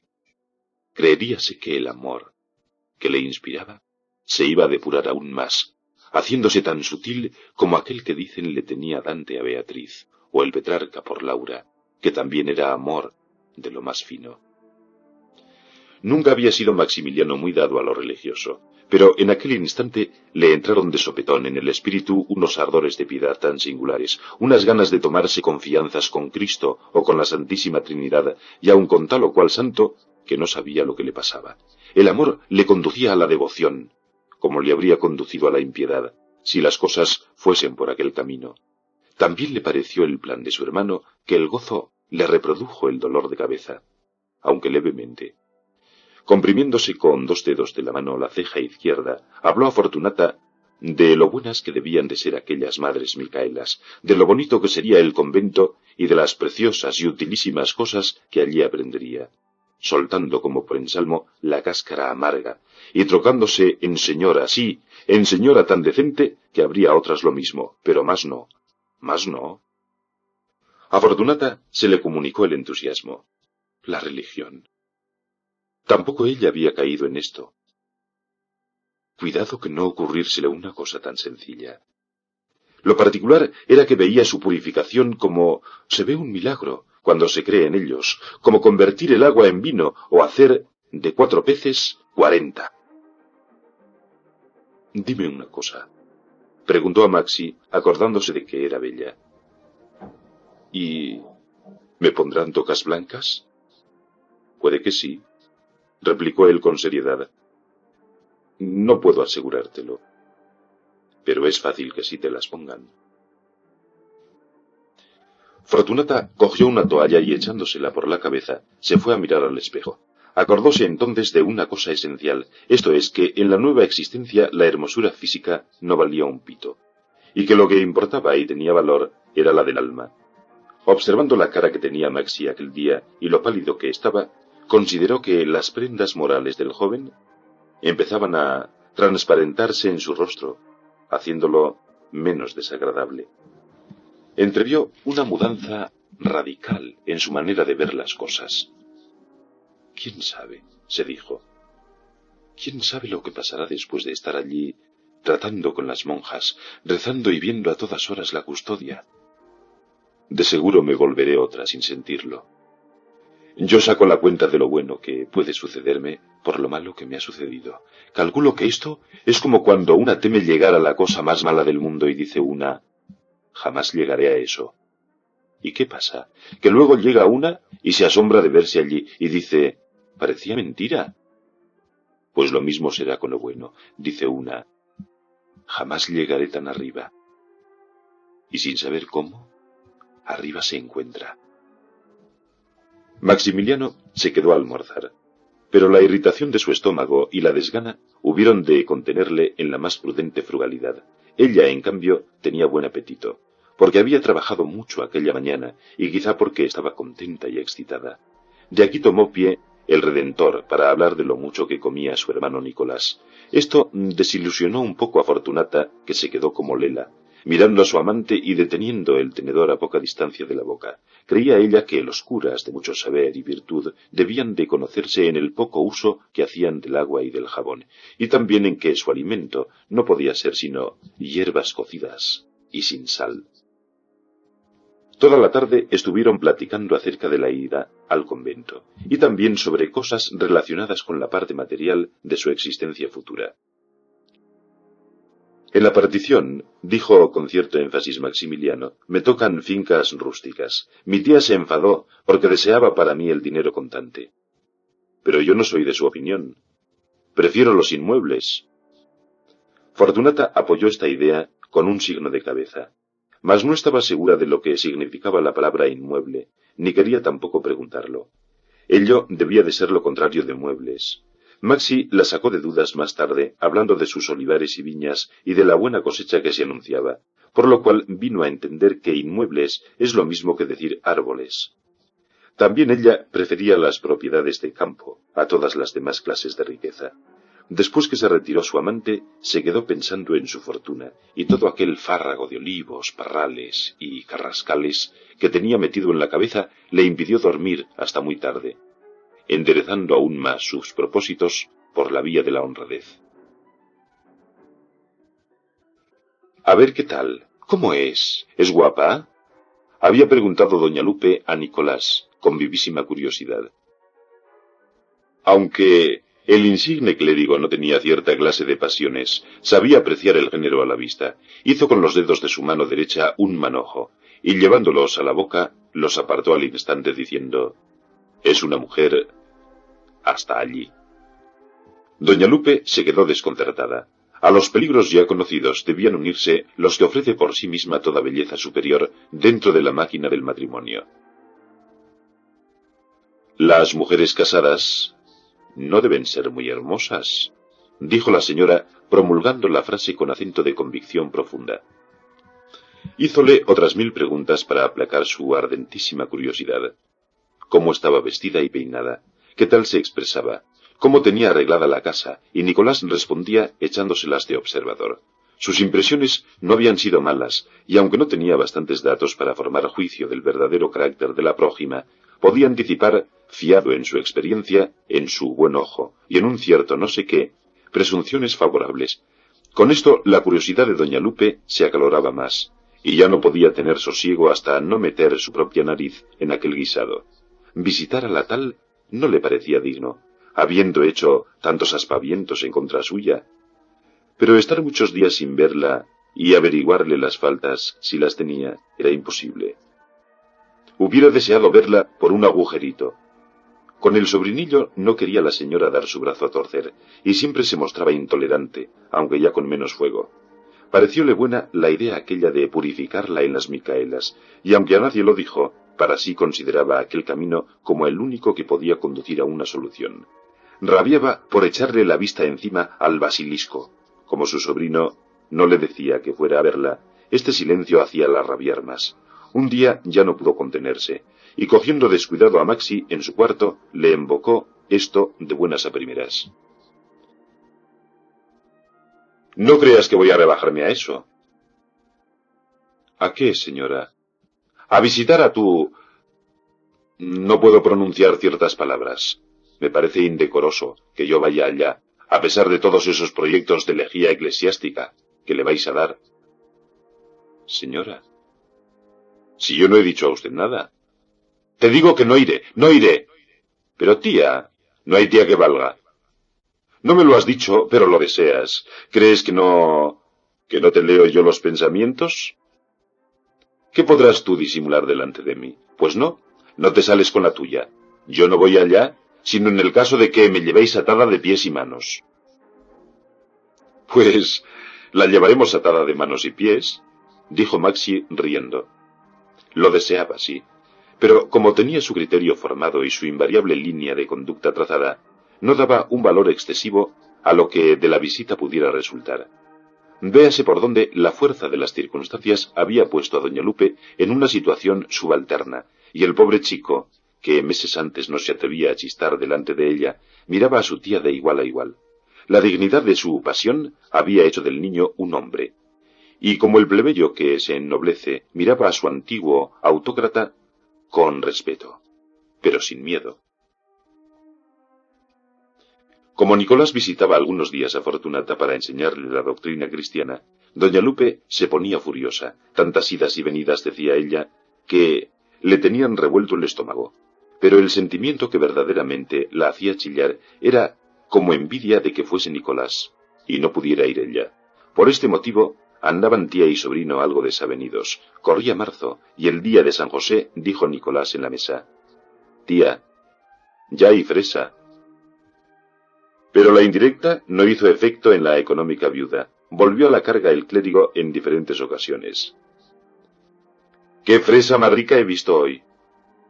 «Tía, ¿a cómo estará ahora la fresa?» No lo sé ni me importa, replicó ella, porque, como no la pienso traer hasta que no se ponga a 3 reales... Nicolás dio un suspiro. Mientras doña Lupe decía para sí, como no comas más fresas que las que yo te ponga, tragaldabas, aviado estás. Y, como doña Lupe era algo golosa, trajo un día un cucurucho de fresa, bien escondido entre la mantilla, mas no lo puso en la mesa. Concluida la comida y mientras Nicolás leía la correspondencia o el papelito en el comedor, doña Lupe se encerraba en su cuarto para comerse la fresa bien espolvoreada con azúcar. En cuanto el cura se echaba a la calle, salía doña Lupe de su escondite para ofrecer a Maximiliano un poco de aquella sabrosa fruta, y entraba en su cuarto con el platito y la cucharilla. Agradecía mucho estas finezas el chico, y se comía la golosina. Mirábale comer su tía con expectante atención, y cuando quedaba en el plato no más que 6 o 7 fresas, se lo quitaba de las manos diciendo, «Esto para papitos, que está con cada ojo como los de un besugo». La chiquilla se comía las fresas y después, con los lengüetazos que le daba al plato, lo dejaba como si lo hubiera lavado. 7. Juan Pablo prestaba atención muy escasa al asunto de Maximiliano y a todos los demás asuntos de la familia, como no fuera el de la herencia. Su anhelo era cobrar pronto para pagar sus trampas. Entraba de noche muy tarde y casi siempre comía fuera, lo que agradecía mucho doña Lupe, pues Nicolás, con su voracidad puntual, le desequilibraba el presupuesto de la casa. La misantropía que le entró a Juan Pablo desde su desairado regreso del cuartel real no se alteró en aquellos días que sucedieron a la herencia. Hablaba muy poco, y cuando doña Lupe le nombraba el casorio de Maxi, como cuando se le pega a uno un alfilerazo para que no se duerma, alzaba los hombros, decía palabras de desdén hacia su hermano y nada más. Con su pan se lo coma. ¿Y a mí qué? De carlismo no se hablaba en la casa, porque doña Lupe no lo consentía. Pero una mañana los 2 hermanos mayores se enfrascaron de tal modo en la conversación, más bien disputa, que no hicieron maldito caso de la señora. Juan Pablo estaba lavándose en su cuarto. Entró Nicolás a decirle no sé qué, y por si el cura Santa Cruz era un bandido o un loco, se fueron enzarzando, hasta que... ¿Quieres que te diga una cosa?, gritaba el primogénito, descomponiéndose. Pues don Carlos no ha triunfado ya por vuestra culpa. ¡Por culpa de los curas! Hay que ir allá, como he ido yo, para hacerse cargo de las intrigas de la gentualla de sotana, que todo lo quiere para sí, y no va más que a desacreditar con calumnias y chismes a los que verdaderamente trabajan. Yo no podía estar allí, me ahogaba. Le dije a Dorregaray, mi general, no sé cómo usted aguanta esto. Y él se alzaba de hombros, poniéndome una cara. No pasaba un día sin que los lechuzos le llevaran un cuento a don Carlos. Que Dorregaray andaba en tratos con Moriones para rendirse, que Moriones le había ofrecido 10 millones de reales. En fin, 1000 indecencias. Cuando llegó a mí noticia que me acusaban de haber ido al cuartel general de Moriones a llevar recados de mi jefe, me volé. Y aquella misma tarde, habiéndome encontrado a la camarilla en el atrio de la iglesia de San Miguel, me lié la manta a la cabeza, y por poco se arma allí un 2 de mayo. Aquí no hay más que traidores, y son ustedes. Lo que tienen es envidia del traidor. Si le hubiera, por el provecho que saque de su traición, no digo yo por 10 millones, pero por 10.000 ochavos venderían ustedes al rey y toda su descendencia. Ladrones, infames, tíos de Judas. En fin, que si no acierta a pasar el coronel Goiri, que me quería mucho, y me coge a la fuerza y me arranca de allí y me lleva a mi casa, aquella tarde sale el redaño de un cura a ver la puesta del sol. Estuve 3 días en cama con un amago de ataque cerebral. Cuando me levanté, pedí una audiencia a su majestad. Su contestación fue ponerme en la mano el cañuto y el pasaporte para la frontera. En fin, que los engarzarrosarios dieron conmigo en tierra porque no me prestaba a ayudarlos en sus maquinaciones contra los leales y valientes. Por las sotanas se perdió don Carlos V. Y al 7º no le aprovechó la lección. Allá se las halla. ¿No querías religión? Pues ahí la tienes. Atrácate de curas. Indigéstate y revienta. Es una apreciación tuya, dijo Nicolás moderando su ira, que no me parece muy fundada. Esta es la cosa. Tú que sabes lo que es el mundo y la realidad. Estás en babia. Y tú me parece que estás algo oído, porque... Cuidado que has dicho disparates. Cállate la boca, estúpido, dijo Nicolás sulfurándose. ¿Sabes lo que te digo? Gritó Juan Pablo, alzando arrogante la voz. Que a mí no se me manda callar. He tenido el honor de decirle 4 frescas al obispo de Persépolis. Y quien no teme a las sotanas moradas, qué miedo ha de tener a las negras. Pues yo te digo, agregó Nicolás descompuesto, trémulo, y no sabiendo si amenazar con los puños o simplemente con las palabras, yo te digo que eres un chisgarabís. ¿Qué alboroto es este? Clamó doña Lupe entrando a poner paz. Vaya con los caballeros estos. Ya les dije otra vez a los señores ojalateros que cuando quisieran disputar por alto se fueran a hacerlo a la calle. En mi casa no quiero escándalos. Es que con este bruto no se puede discutir, dijo Nicolás, que casi no podía respirar de tan sofocado como estaba. Juan Pablo no decía nada, y siguió vistiéndose, volviendo la espalda a su hermano. Vaya un genio que has echado, le dijo doña Lupe sin que él mirara. Podías considerar que tu hermano es sacerdote, y sobre todo no vengas echándotela de Plancheta, porque si te salió mal el pase a la infame facción, y has tenido que volverte con las manos en la cabeza, ¿qué culpa tenemos los demás? Juan Pablo no se dignó contestar. Doña Lupe cogió por un brazo al cura y se lo llevó consigo, temerosa de que se enzarzaran otra vez. En el comedor estaba Maximiliano sentado ya para almorzar. Había oído la reyerta sin dársele una higa de lo que resultara. Allá ellos. A Nicolás no le quitó su berrenchín el apetito, pues ninguna turbación del ánimo, por grande que fuera, le podía privar de su más característica manifestación orgánica. Los tres oyeron gritos en la calle, y doña Lupe puso atención, creyendo que era un extraordinario de periódico anunciando triunfos del ejército liberal sobre los carlistas. En aquellos días del año 1874, menudeaban los suplementos de periódicos, manteniendo al vecindario en continua ansiedad. «Papitos», dijo la señora, «toma 2 cuartos, y bájate a comprar el extraordinario de la Gaceta. ¿Veréis cómo habla de alguna buena tollina que les han dado a los tersos?» Nicolás, que tenía un oído sutilísimo, después de callar un rato y hacer callar a todos, dijo, «Pero tía, no sea usted chiflada. Si no hay tal pregón de extraordinario, lo que dice la voz claramente se oye. El fresero, fresa». «Puede que sea así», replicó doña Lupe, guardando su portamonedas más pronto que la vista. «Pero está tan verde que es un puro vinagre». «Todo sea por Dios», se dejó decir Nicolás suspirando. «Peor lo pasó Jesús, que pidió agua y le dieron hiel». Mascando el último bocado salió Maximiliano para irse a clase, llevando la carga de sus libros, y mucho después almorzó Juan Pablo solo. Aquellos almuerzos servidos a distintas horas molestaban mucho a doña Lupe. ¿Se creían sus sobrinos que aquella casa era una posada? El único que tenía consideración, el que menos guerra daba y el que menos comía era Maxi. El de la pasta de Ángel, siempre comedido, aun después que le volvieron tarumba los ojos de una mujer. Sobre esto reflexionaba doña Lupe aquella tarde, cosiendo en la sillita, junto al balcón de la calle, sin más compañía que la del gato. Dígase lo que se quiera, es el mejor de los tres, pensaba metiendo y sacando la aguja.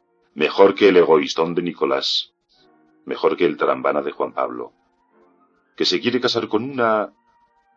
Hay que ver eso. No se puede juzgar sin oír. Podría suceder que no fuera... Se dan casos, vaya, y está enamorado como un tonto. ¿Y qué le vamos a hacer? Dios nos tenga de su mano. Entró Nicolás de la calle y, preguntado por doña Lupe, dijo que venía de casa del basilisco. Aquel día se mostró más satisfecho, llegando a asegurar que su catecúmena comprendía bien las cosas de religión, y que en lo moral parecía ser de buena madera, con lo que llegó a su colmo la curiosidad de la viuda, y ya no le fue posible sostener por más tiempo el papel desdeñoso que representaba. «Tanto te empeñarás», dijo el estudiante aquella noche, «que al fin lo vas a conseguir». «¿Qué, tía? ¿Que vaya yo en persona a ver a esa?» «Pero conste que si voy es contra de mi voluntad». Maximiliano, que era bondadoso y quería estar bien con ella, no quiso manifestar indiferencia. «Pues sí, tía. Si usted va a verla, se lo agradeceremos toda nuestra vida». «Ninguna falta me hacen vuestros agradecimientos, si es que me decido a ir, que todavía no lo sé». «Sí, tía». «Ni voy, si es que me decido porque me lo agradezcáis, sino por medir con mis propios ojos toda la hondura del abismo en que te quieres arrojar, y ver si hallo aún modo de apartarte de él». «Mañana mismo, tía. Yo la acompaño a usted», dijo entusiasmado el chico. «Verá usted mi abismo, y cuando lo vea, me empujará». Y fue al día siguiente doña Lupe, vestida con los trapitos de cristianar, porque antes había ido a la gran función del asilo de doña Guillermina, por invitación de ésta, de lo que estaba muy satisfecha.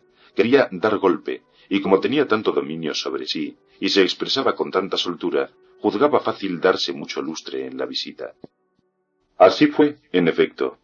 Pocas veces en su vida, ni aun en los mejores días de Jáuregui, se dio doña Lupe tanto pisto como en aquella entrevista, pues siendo el basilisco tan poco fuerte en artes sociales y hallándose tan cohibida por su situación y su mala fama, la otra se despachó a su gusto, y se empingorotó hasta un extremo increíble.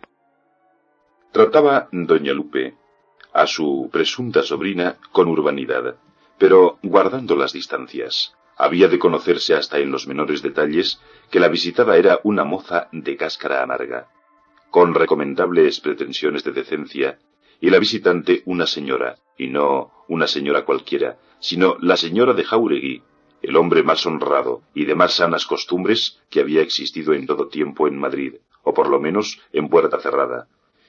Y su condición de dama se probaba en que, después de haber hecho todo lo posible en la primera parte de la visita, por mostrar cierta severidad de principios, juzgó en la segunda que venía bien caerse un poco del lado de la indulgencia.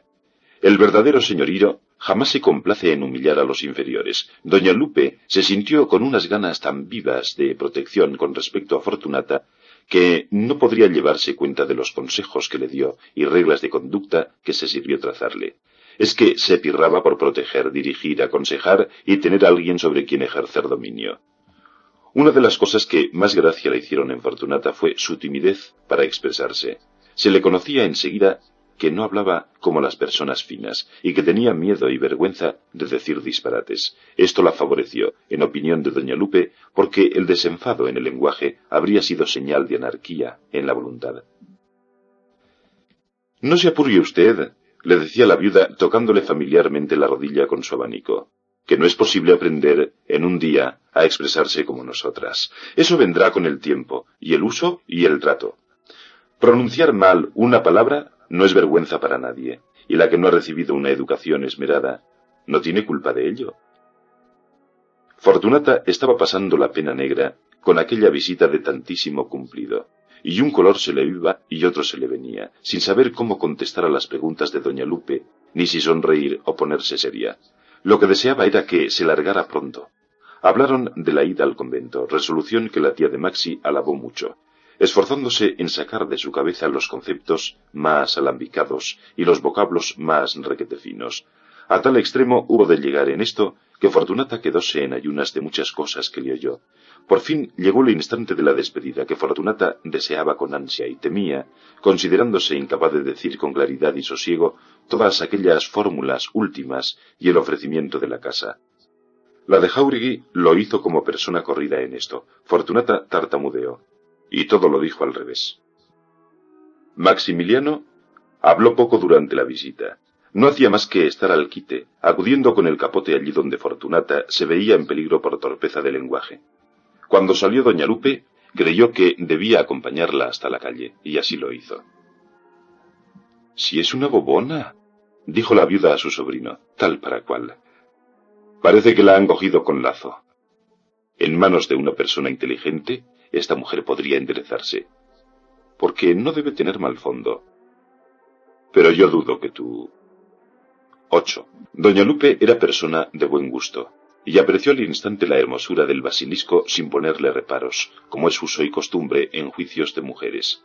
Aun aquellas que no tienen pretensiones de belleza se resisten a proclamar la ajena. «¿Es bonita de veras?», decía para sí la viuda, camino de su casa. «Lo que se llama bonita, pero es una salvaje, que necesita que la domestiquen». Los deseos de aprender que Fortunata manifestaba le agradaron mucho, y sintió que se agitaban en su alma, con pruritos de ejercitarse sus dotes de maestra, de consejera, de protectora y jefe de familia. Poseía doña Lupe la aptitud y la vanidad educativas, y para ella no había mayor gloria que tener alguien sobre quien desplegar autoridad. Maxi y Papitos eran al mismo tiempo hijos y alumnos, porque la señora se hacía siempre querer de los seres inferiores a quienes educaba. El mismo Jáuregui había sido también, al decir de la gente, tan discípulo como marido. Volvió pues a su casa la tía de Maximiliano, revolviendo en su mente planes soberbios. La pasión de domesticar se despertaba en ella delante de aquel magnífico animal que estaba pidiendo una mano hábil, que lo desbravase. Y véase aquí cómo a impulsos de distintas pasiones, tía y sobrino vinieron a coincidir en sus deseos. Véase cómo la tirana de la casa concluyó por mirar con ojos benévolos a la misma persona de quien había dicho tantas perrerías. Mucho agradecía esto el joven, y juzgando por sí mismo creía que la indulgencia de doña Lupe se derivaba de un afecto, cuando en rigor provenía de esa imperiosa necesidad que sienten los humanos de ejercitar y poner en funciones toda facultad grande que poseen. Por esto la viuda no cesaba de pensar en el gran partido que podía sacar de Fortunata, desbastándola y puliéndola hasta tallarla en señora, e imaginaba una victoria semejante a la que Maximiliano pretendía alcanzar en otro orden. La cosa no sería fácil, porque el animal debía de tener muchos resabios, pero mientras más grandes fueran las dificultades, más se luciría la maestra. De repente le entraban a la señora de Jáuregui recelos punzantes, y se decía: «Si no puede ser, si es mucha mujer para medio hombre. Si no existiera este maldito desequilibrio de sangre, él con su cariño y yo, con lo mucho que sé, domaríamos a la fiera. Pero esta moza se nos tuerce el mejor día. No hay duda de que se nos tuerce». Media semana estuvo en esta lucha, ya queriendo ceder para oficiar de maestra, ya perseverando en sus primitivos temores e inclinaciones a no intervenir para nada. Pero con las amigas tenía que representar otros papeles, pues era vanidosa fuera de casa, y no gustaba nunca de aparecer en situaciones desairadas o ridículas. Cuidaba mucho de ponerse siempre muy alta, para lo cual tenía que exagerar y embellecer cuanto le rodeaba. Era de esas personas que siempre alaban desmedidamente las cosas propias. Todo lo suyo era siempre bueno. Su casa era la mejor de la calle, su calle la mejor del barrio, y su barrio el mejor de la villa. Cuando se mudaba de cuarto, esta supremacía domiciliaria iba con ella a donde quiera que fuese. Si algo desairado o ridículo le ocurría, lo guardaba en secreto, pero si era cosa lisonjera, la publicaba poco menos que con repiques. Por eso, cuando se corrió entre las familias amigas que el sietemesino se quería casar con una tarasca, no sabía la de los pavos cómo arreglarse para quedar bien. Dificilillo de componer era aquello, y no bastaba todo su talento a convertir en blanco lo negro como otras veces había hecho. Varias noches estuvo en la tertulia de las de la caña, completamente achantada, y sin saber por dónde tirar. Pero desde el día en que vio a Fortunata se sacudió la morriña, creyendo haber encontrado un punto de apoyo para levantar de nuevo el mundo abatido de su optimismo. ¿En qué creeréis que se fundó para volver a tomar aquellos aires de persona superior a todos los sucesos? Pues en la hermosura de Fortunata. Por mucho que se figuraran de su belleza, no tendrían idea de la realidad. En fin, que había visto mujeres guapas, pero como aquella, ninguna. Era una divinidad en toda la extensión de la palabra. Pasmadas estaban las amigas oyéndola, y aprovechó doña Lupe este asombro para acudir con el siguiente ardid estratégico. En cuanto a lo de su mala vida, hay mucho que hablar. No es tanto como se ha dicho. Yo me atrevo a asegurar que es muchísimo menos. Interrogada sobre la condición moral y de carácter de la divinidad, hizo muchas salvedades y distingos. Eso no lo puedo decir. No he hablado con ella más que una vez. Me ha parecido humilde, de un carácter apocado, de esas que son fáciles de dominar, por quien pueda y sepa hacerlo. Hablando luego de que la metían en las Micaelas, todas las presentes elogiaron esta resolución, y doña Lupe se encastilló más en su vanidad, diciendo que había sido idea suya, y condición que puso para transigir, que después de una larga cuarentena religiosa podía ser admitida en la familia, pues las cosas no se podían llevar a punto de lanza, y eso de tronar con Maximiliano y cerrarle la puerta, muy pronto se dice, pero hacerlo ya es otra cosa. Entretanto, acercábase el día designado para llevar el basilisco a las Micaelas. Nicolás Rubín había hablado al capellán, su compañero de seminario, el cual habló a la superiora, que era una dama ilustre, amiga íntima y parienta lejana de Guillermina Pacheco. Acordada la admisión en los términos que marca el reglamento de la casa, sólo se esperaba para realizarla a que pasasen los días de Semana Santa. El jueves salieron Maxi y su amiga a andar algunas estaciones, y el viernes muy tempranito fueron a la casa de Dios, dándose después un largo paseo por San Bernardino.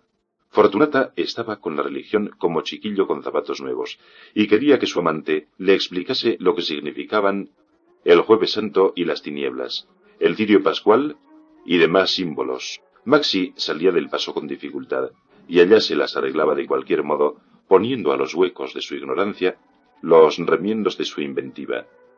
La religión que él sentía en aquella crisis de su alma era demasiado alta, y no podía inspirarle verdadero interés por ningún culto. Pero bien se le alcanzaba que la inteligencia de Fortunata no podía remontarse más arriba del punto a donde alcanzan las torres de las iglesias católicas. Él sí. Él iba lejos, muy lejos, llevado del sentimiento más que de la reflexión, y aunque no tenía base de estudios en que apoyarse, pensaba en las causas que ordenan el universo e imprimen al mundo físico, como el mundo moral, movimiento solemne, regular y matemático. Todo lo que debe pasar, pasa, decía, y todo lo que debe ser, es. Le había entrado fe ciega en la acción directa de la providencia sobre el mecanismo funcionante de la vida menuda. La providencia dictaba no sólo la historia pública, sino también la privada. Por debajo de esto, ¿qué significaban los símbolos? Nada. Pero no quería quitarle a Fortunata su ilusión de las imágenes, del gori-gori y de las pompas teatrales que se admiran en las iglesias, porque, ya se ve, la pobrecilla no tenía su inteligencia cultivada para comprender ciertas cosas. A fuer de pecadora, convenía conservarla durante algún tiempo sujeta a observación en aquel orden de ideas relativamente bajo, que viene a ser algo como sanitarismo moral o policía religiosa. El entusiasmo que la joven sentía era como los encantos de una moda que empieza. Iban por aquellos altozanos de Vallehermoso, ya entre tejares, ya por veredas trazadas en un campo de cebada, y al fin se cansaron de tanta charla religiosa. A Rubín se le acabó su saber de liturgia, y a Fortunata le empezaba a molestar un pie a causa de la apretura de la bota. El calzado estrecho es gran suplicio, y la molestia física corta los vuelos de la mente. Habían pasado por junto a los cementerios del norte, luego hicieron alto en los depósitos de agua. La samaritana se sentó en un sillar y se quitó la bota. Maximiliano le hizo notar lo bien que lucía desde allí el apretado caserío de Madrid, con tanta cúpula, y detrás un horizonte inmenso que parecía la mar. Después le señaló, hacia el lado del oriente, una mole de ladrillo rojo, parte en construcción, y le dijo que aquel era el convento de las Micaelas, donde ella iba a entrar. Pareciéronle a Fortunata bonitos el edificio y su situación, expresando el deseo de entrar pronto, aquel mismo día, si era posible. Asaltó entonces el pensamiento de Rubín una idea triste. Bueno era lo bueno, pero no lo demasiado. Tanta piedad podía llegar a ser una desgracia para él, porque si Fortunata se entusiasmaba mucho con la religión y se volvía santa de veras y no quería más cuentas con el mundo, sino que quedarse allí encerradita, adorando la custodia durante todo el resto de sus días. Esta idea sofocó tanto al pobre Redentor que se puso rojo, y bien podía suceder porque algunas que entraban allí cargadas de pecados se corregían de tal modo y se daban con tanta gana a la penitencia que no querían salir más. Y hablarles de casarse era como hablarles del demonio. Pero no. Fortunata no sería así. No tenía ella cariz de volverse santa en toda la extensión de la palabra, como diría doña Lupe. Si lo fuera, Maximiliano se moriría de pena. Se volvería entonces protestante, masón, judío, ateo. No manifestó estos temores a su querida, que estaba con un pie calzado y otro descalzo, mirando atentamente las idas y venidas de una procesión de hormigas. Únicamente le dijo: «Tiempo tienes de entrar. No conviene tampoco que te dé muy fuerte». Era preciso seguir. Volvió a ponerse la bota y... ¡ay, qué dolor! Lo malo fue que aquel día, Viernes Santo, no había coches, y no era posible volver a la casa de otra manera que a pie. «Nos hemos alejado mucho», dijo Maximiliano ofreciéndole su brazo. «Apóyate, y así no cojearás tanto». «¿Sabes lo que pareces así? Llevar a remolque». «Pues una embarazada fuera de cuenta que ya no puede dar un paso, y yo parezco el marido que pronto va a ser padre». No pudo menos de hacerla reír esta idea, y recordando que la noche anterior Maximiliano, en las efusiones epilépticas de su cariño, había hablado algo de sucesión, dijo para su sayo: «De eso sí que estás tú libre». El jueves siguiente fue conducida Fortunata a las Micaelas.